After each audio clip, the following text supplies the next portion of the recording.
Hi, it's Tony Verhoeven with the National Air Filtration Association, and I am on the line with Susan Frew. Hi, Susan. Hi, greetings from Colorado.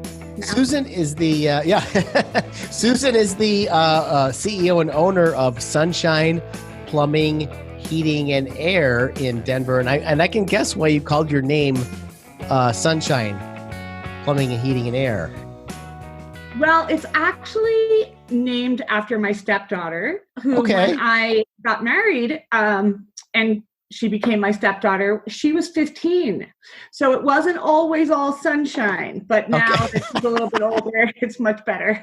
Absolutely. Okay. Well, that's good. I didn't know that there was also that meaning, and that's actually extra special. But some people don't know that Denver gets 300 plus days of sunshine per year.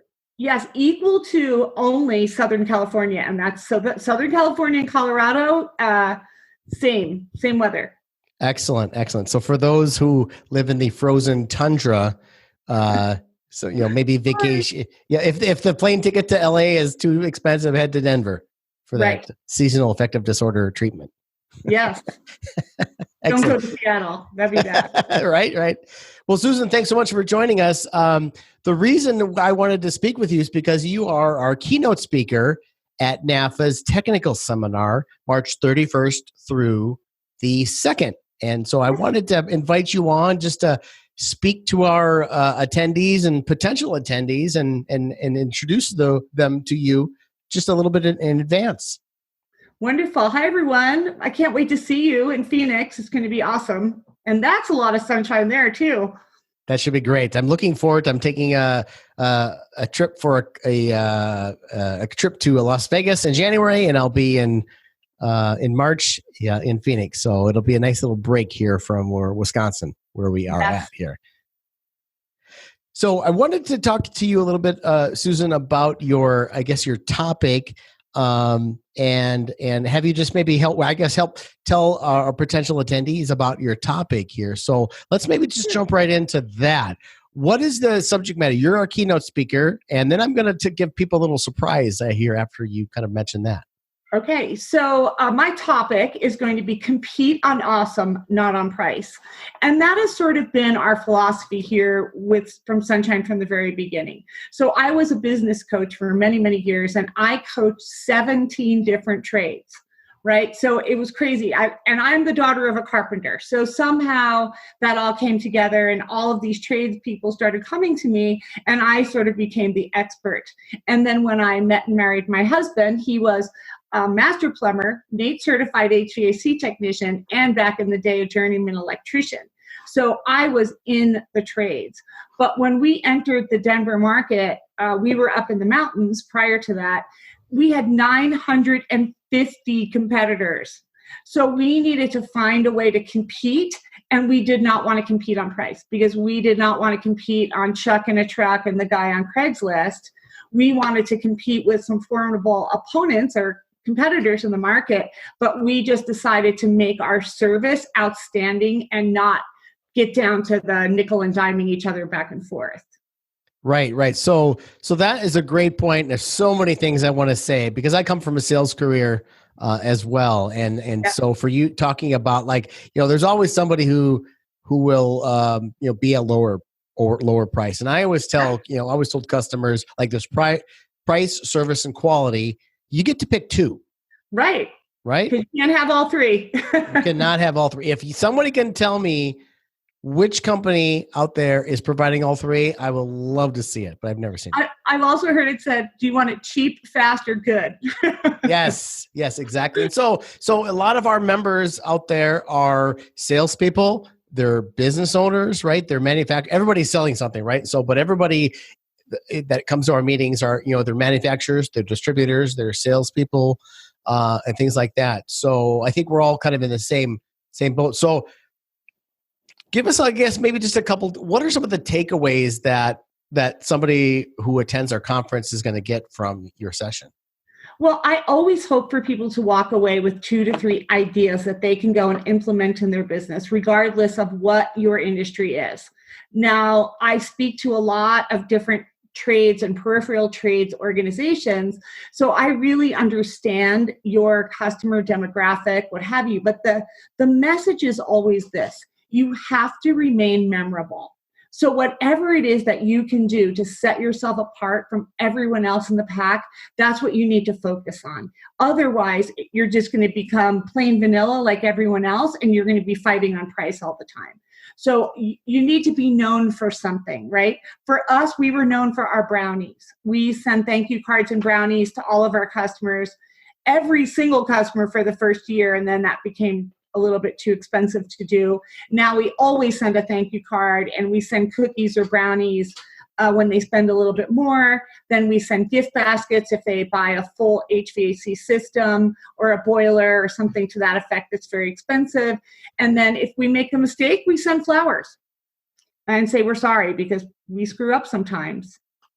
Absolutely. No, nobody's perfect. And that's another thing I believe in highly is that, you know, it's not necessarily the problem that was created but it's how you handle it, right? It's the customer service after the fact that will keep someone, even in a major error. You know, I had a situation just recently, and I belonged to this gym, and I had been out for surgery, and I was out for a really long time, but I still kept paying my membership. And I found out after the fact that they had a medical hold, and no one there told me about it. So I kept paying my membership for like 6 months, and I wasn't going. And so I went to the owner and said, you know, hey, how come you didn't tell me about this? And they were like, we are so sorry. It was an oversight. And they gave me a lifetime membership for free. So Wow. I think we need to just make it right. You know, that's the thing. If you screw up, you need to make it right. And a lot of businesses don't understand that. You know, just say you're sorry, own it, and then move on.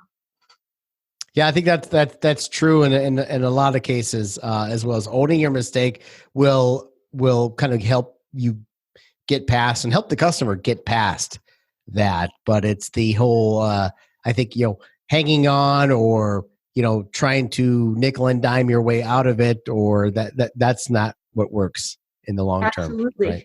And another thing that we do that I think really sets us apart, and I will encourage your members to be thinking about this, is something that we do is we put people in a hotel. So we can't get your stuff fixed, or there's a delay, or even if it breaks down on a Sunday when we're not working, we will put you in a hotel until we can get to you on Monday. And I've never lost a customer that I've put in a hotel with breakfast and a pool. Never. Fantastic. Well, Susan, I think the brownies would be good enough to keep me around. Cookies here, whatever. But that's a fantastic thing. They're not Colorado brownies. They're just regular brownies. You brought it up. Well, you know, it's kind of funny because we do have this whole thing in air filtration right now, which is, you know, I guess, I don't know if it's controversial, but people are still getting used to the idea of cannabis growing, right? And so that's a whole nother thing. That you know we're looking at as educating people here coming to our meeting is because there's a lot of grow operations out there, and you know, air filtration is should be a big part of those operations. And, you know, we were kind of first in the market here in Colorado, and we made the decision not to go after that market. A couple different reasons.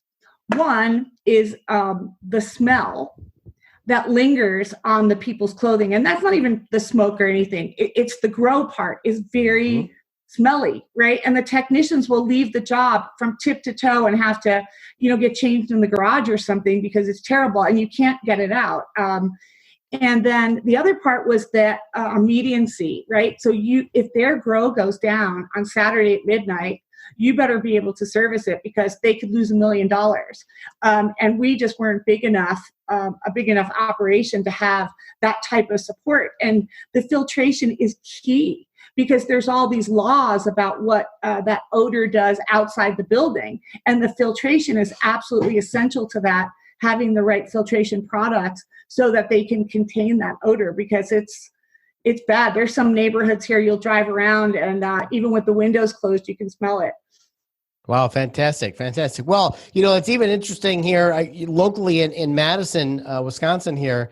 You know, that's a big problem, not with growing, but just other industry, right? Think about coffee roasters have to worry about that. They roast coffee in a neighborhood thing. So yeah, obviously with cannabis and in other industries, air filtration has to be a big thing. If you want to play nice with your neighbor, we have a Purina dog chow factory here. They could use some filtration. So if anybody calls on them, I think you need to up the game, because that's really bad. Absolutely. Well, that's good. They're NAFA members, be thinking about that. No, there's some new opportunities for growth out there. So, well, and I guess, so going back here, I mentioned that'd be kind of a surprise, but I guess we let the cat out of the bag. So I wanted to, I guess, really specifically point out that Susan is a business owner in this industry, which is kind of rare, right? Most keynote speakers at conferences that you go to are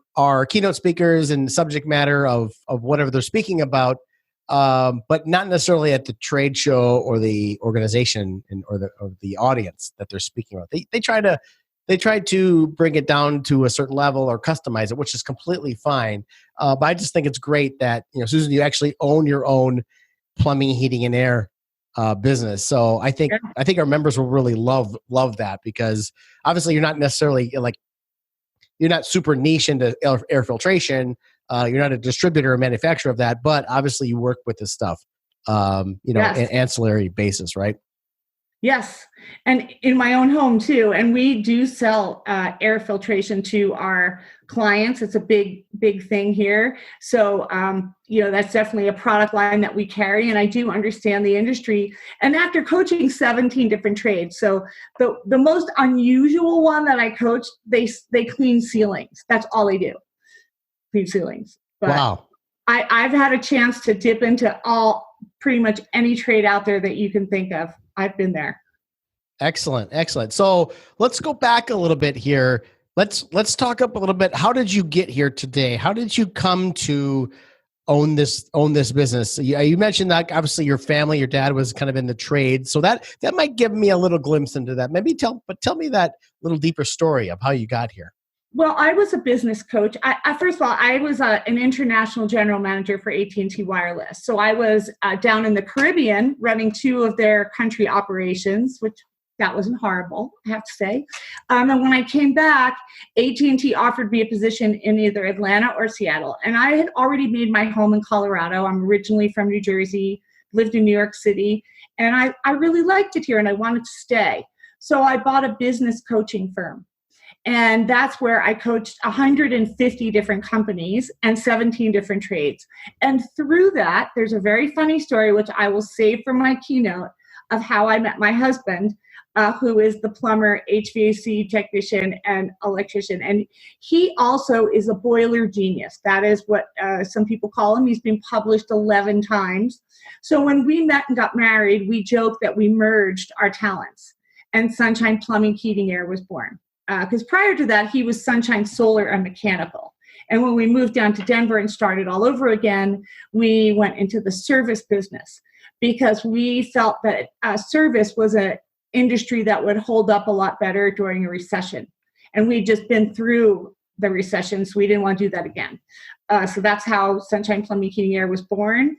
And then in 2014, I took over and stopped coaching completely. And then I had always been a speaker even from my days back at AT&T Wireless, but then I was getting a lot more requests to start speaking at trade conventions because I am a person who works in the industry. I really work here. I deal with technicians. I deal with workforce shortages. I deal with different vendor challenges. I grow with growth or lack of growth and new marketing trends, whatever the tradespeople that come to see me and the peripheral trades that come to see me at different conventions, they feel that I understand really what their business is all about. Fantastic. Yeah, I think I love it. I look forward to meeting you. I think that our members and our attendees will obviously know that you're an authentic person who kind of knows the trenches just like they do. So we appreciate that. Well, thanks so much. I think I want to save a lot of this because I want you to give it all here in Phoenix and Scottsdale here. So I would love to talk to you more, but let's save this for in a couple months and chat some more, and where you can share more of your story. That sounds wonderful. Thank you so much, Tony. I really appreciate it. It's been an awesome experience, and I can't wait until the convention.